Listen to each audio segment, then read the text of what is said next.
tries to climb.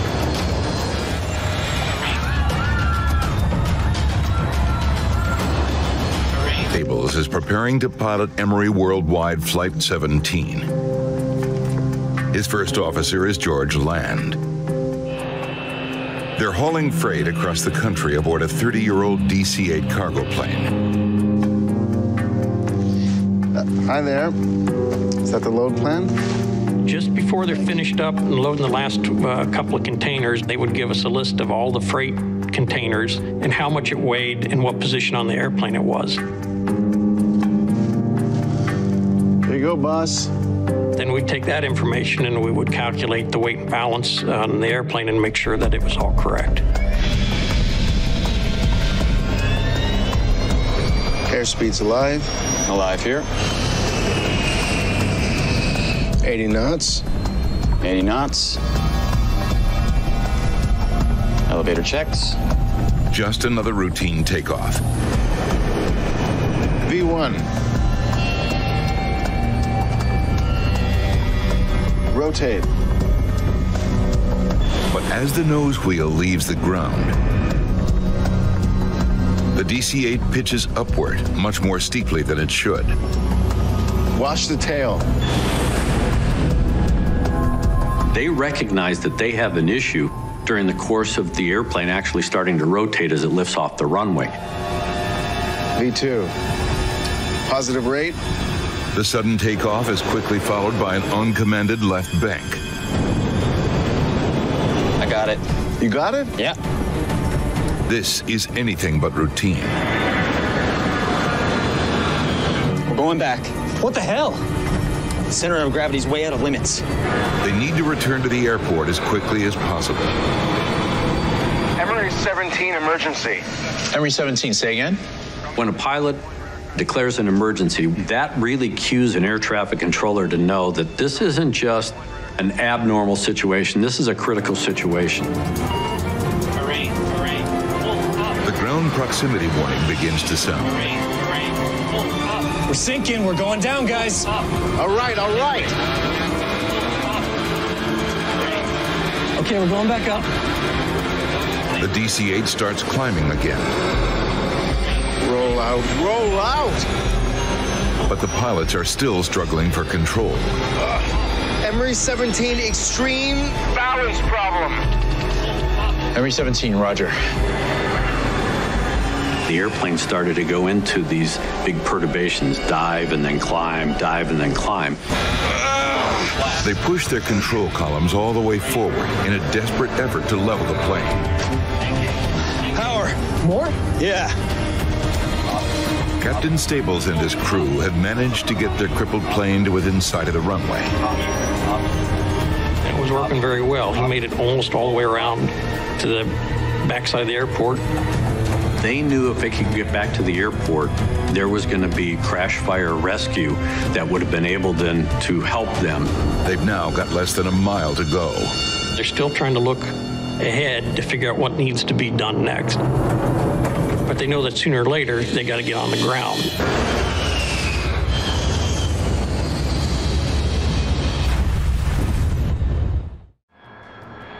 China Airlines Flight 120 is on final approach for landing.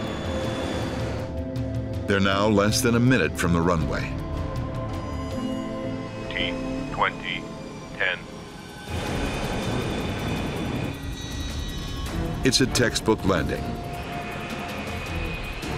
All that's left for the China Airlines pilots is to park the plane. Engine start levers. Engine start levers cut off. With the engines off, they can finally relax. Hey, what is this? What's happening? Just when they thought they were safely parked, Cockpit ground. Number 2 engine fire. a radio call alerts them to an urgent danger. Their plane is on fire. Attention crew on station. Attention crew on station. Dynasty 120. We are calling a fire truck. Remain standby. We have wheel fire, please. Slap lever. The pilots know they need to get their passengers off the plane before flames reach the fuel tanks. But they can't open the cabin doors yet. Engine fire warning switches. Override. They must follow an evacuation checklist. Finally, the pilots are ready to open the doors. Evacuation required now. Required. No pushing, no pushing. Please keep moving forward. But it will take time for all 157 passengers to make it to the exit. George Ishizaki is watching the unfolding disaster from inside the airport terminal. I just happened to have my camcorder with me. I thought, oh my God, what is happening? The plane has been burning for close to 3 minutes. It could explode at any moment.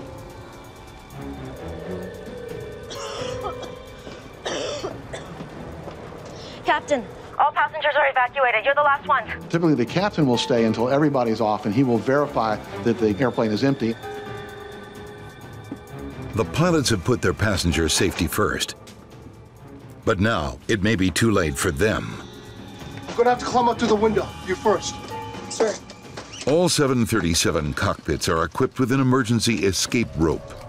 It's designed to help pilots exit through the side window. But it's no easy maneuver.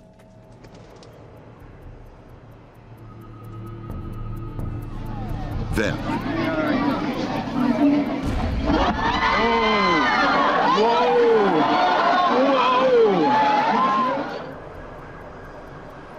fire on an airplane can quickly become lethal.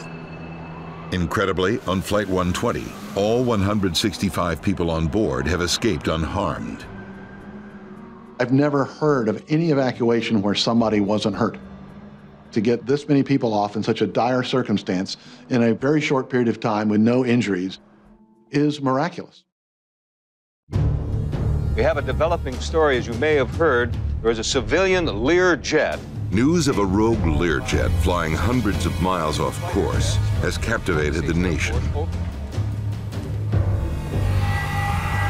The FAA began tracking an aircraft in distress. The president was made aware of this situation this morning in a meeting with his economic advisors. Ben's in here. Experts at the National Transportation Safety Board are notified of the escalating emergency.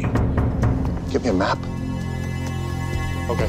Once the air traffic control system realized that the aircraft had gone rogue, so to speak, the next step is to try to figure out why. It's either being hijacked or it's malfunctioned, the crew has been incapacitated somehow. Controllers scramble F-16 fighters to track down the wayward Learjet. Jim Tidball has come up with a rough calculation of where the plane will run out of fuel. My best guess is South Dakota, possibly North Dakota. I can't say more than that. Let's hope he's right. With any luck, they won't hit anything.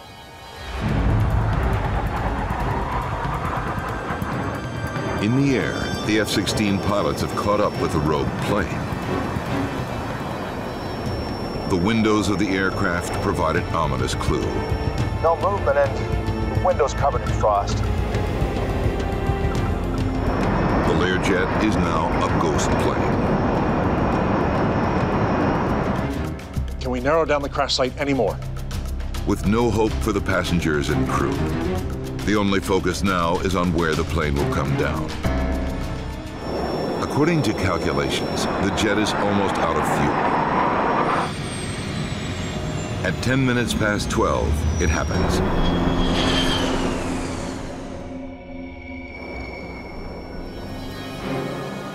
The Learjet carrying Payne Stewart and 5 other people is falling from the sky. They're going down. They're going down. Where's it gonna hit? The F-16 attempts to follow, but the plane disappears into the clouds.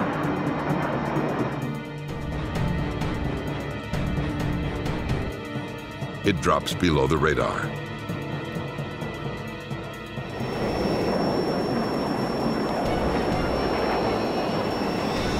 Center, I've got a crash site.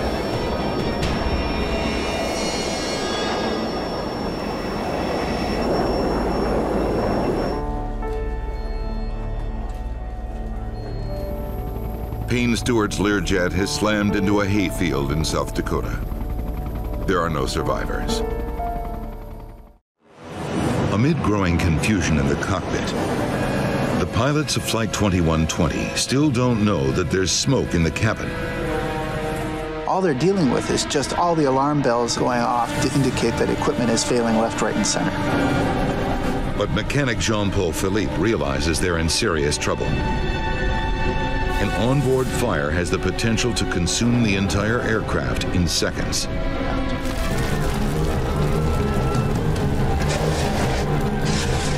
So things are rapidly spinning out of control. Okay, let's get squared away and see what we've got here, please. In the cabin, it's becoming almost impossible to breathe. And Jeddah is still 11 miles away. You've lost all hydraulics. The odds on making it back to the airport are getting slimmer. Damn it! I've got no ailerons! Davidge can't steer the plane with no hydraulics. Okay, hang on, I've got it. Captain Allen struggles with his control column, but it too could fail at any moment. Let's get lined up before things get any worse. Okay, so we're at 2,000 feet now, declaring an emergency. We are having flight control problems. Roger, I thought you were Southeast 738. Only now does the controller realize that the troubled aircraft is the Nation Air flight. Turn left right now, heading 080, expect runway 34 left. By this time, it's pandemonium inside the cabin. Passengers are being engulfed by flames, and bodies are starting to fall from the aircraft fuselage. The plane is right over Jeddah, a city of 2 million people. Bodies were falling out of the aircraft 11 miles from the airport. Okay, sir, we're having trouble turning. We are having flight control problems. We will try to turn left. We are having flight control problems. In the situation, it would have made certainly controlling the aircraft for an approach and landing very, very difficult. How much further? 10 miles. 1,700 feet. Choking for air, some passengers try to open the doors. At this speed, it's impossible. Jeddah 2120, clear to land runway 34 left. Okay, we're coming straight in. We'll land on the left. Require emergency vehicles immediately. We have a fire. We will be ground evacuating. Jeddah 2120, clear to land any runway, clear to land. There it is, it's 2 miles out. All right, let's get on the ground. I've lost elevators. Christ, I have no control. Landing gear down.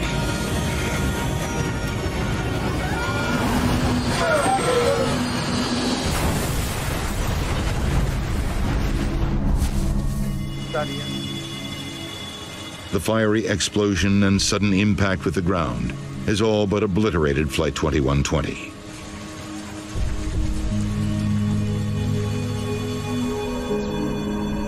"247 passengers and 14 crew members are dead. This is the worst accident ever for a Canadian airline. And the deadliest crash of a DC-8 in history. How much fuel have we used? Flight engineer Gilles Jardinot keeps a vigilant eye on fuel consumption. We've got 800 kilos. Concorde burns through it at an astonishing rate. In the short taxi to the runway, the plane's 4 engines have already used as much fuel as the average car uses in 6 months. Booking a seat on the famed jet requires deep pockets. The return fare to New York costs more than $9,000. It was not something unaffordable for those people we had on board. Some of them, I tell you, they didn't even know how much they were paying. Air France 4590, runway 26 right, clear for takeoff. 4590, cleared for takeoff, 26 right. The tower controller today is Gilles Longelin. I was stationed in the southern control tower, which has a very good view over the two runways that we use. This day was the same as usual. I gave him the takeoff clearance.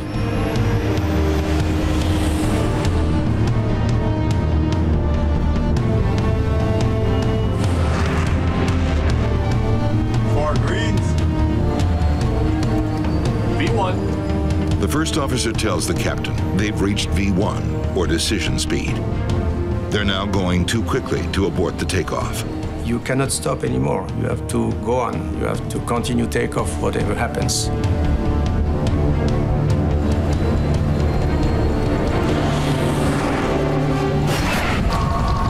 Watch out! Suddenly, the plane begins veering left. The flight engineer urges the captain to abort the takeoff, but it's too late to stop. Captain Marty lifts the supersonic jet into the air. Gilles Longelin realizes he's now watching a disaster. It was a very unexpected situation to see flames on an aircraft that is departing on the runway. You don't have time to lose, so immediately I've pushed the red button, which is a button for alert. 4590, you have flames behind you. Roger! The plane is engulfed in flames. Failure! Engine 2! Engine fire procedure! Captain Marty struggles for control as the engineer shuts down the burning engine and activates a fire extinguisher. What's the airspeed? The plane's airspeed is now dangerously low. The airspeed! Something is happening. Some things that is not covered by training. Something that in pilot career you don't want to face. First Officer Marceau wants to head for a nearby airport. Le Bourget! But the crew can't outfly the fire that is rapidly consuming their plane. The supersonic marvel of modern aviation. No! Slams into an airport hotel. Oh mon Dieu. I could see kind of big, like a big mushroom of smoke. I think until the very last moments I was thinking that something will save the situation.